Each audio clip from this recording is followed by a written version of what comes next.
apparent and current NASDAQ President and COO Adena Friedman will step into the role come January 1st when current CEO Bob Greifeld steps down to retire.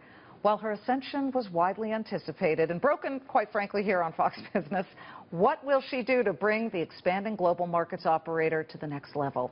Let's bring in Adena Friedman. She's here with us now. Congratulations. Thank you so much. It's great to be here. Oh, this is so exciting. Look, from intern nearly 20 years ago to CEO, this is a great American story. Thank you.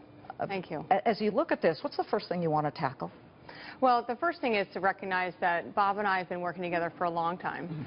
In the last 2 years, he has continued to allow me to have a great amount of autonomy as we've been developing new strategies for the businesses and making sure that we drive as much value as we can to our clients in all of the businesses that we operate. So really, for me, the next step is just to make sure that we continue down the mission that we're on to provide great critical market infrastructure as well as market operations to the capital market. Well, yeah, but you're also a publicly traded company, and people own this stock, and it's fascinating to watch what the stock market has done since the election.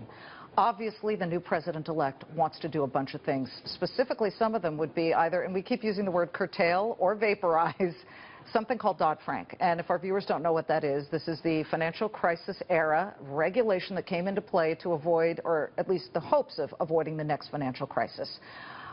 He's going to do something to it. Do you say it should be modified or vaporized?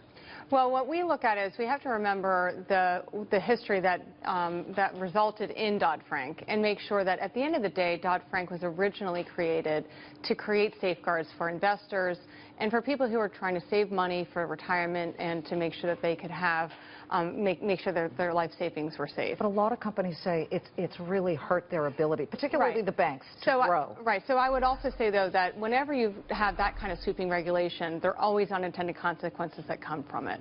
So as a result, I think one of the key areas that we've been focused on is the fact that a lot of the banks are no longer able to add liquidity into the markets like they were before, and to make responsible risk-taking that is really critical to the capital markets, as well as to the ability to lend to small and medium-sized businesses. So we really hope that we could see some modification of Dodd-Frank that we think will create more opportunities for the banks to play the role that they're meant to play in the economy. Look, a lot has changed, not just since you were an intern, but since you left for a short, brief time and then have come back to the NASDAQ as COO. And much of that has to do with the new players in the world, the high-frequency guys and the new sort of dark pools where people can trade without identifying what kind of trades that they're making. We're all, in a way, just one idea away from becoming obsolete. What is the NASDAQ going to do to make sure it's not the next one?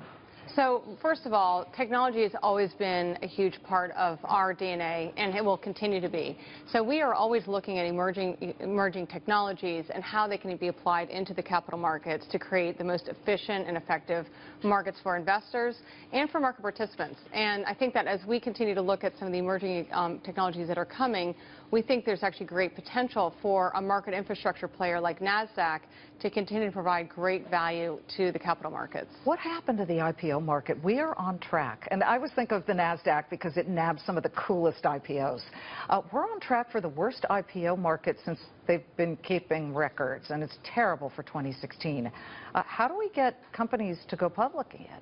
Well, first of all, we had a pretty strong 2015, but 2016 started off in a pretty volatile environment with the Asian markets selling off, and that created a tone for the year that made it so it was investors were pretty concerned about putting their risk capital to work, also in the election year, and some volatility that came from that entire process. As we saw as we went into the fall, we started to see the markets open up, some really great companies come to market, some great technology companies come to market, and we continue to have a backlog of companies that are interested in tapping the public markets.